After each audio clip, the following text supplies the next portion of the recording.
Art adventure awaits. Today we'll sketch a portrait, paint a landscape, and doodle a cartoon character.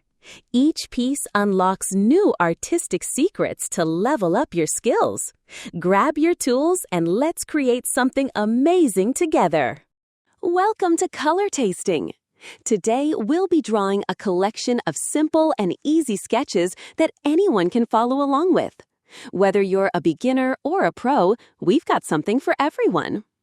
What we'll be drawing today?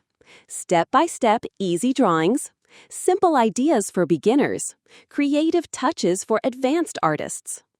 Tell me in the comments, which drawing was your favorite? Don't forget to like this video, subscribe to our channel, hit the notification bell.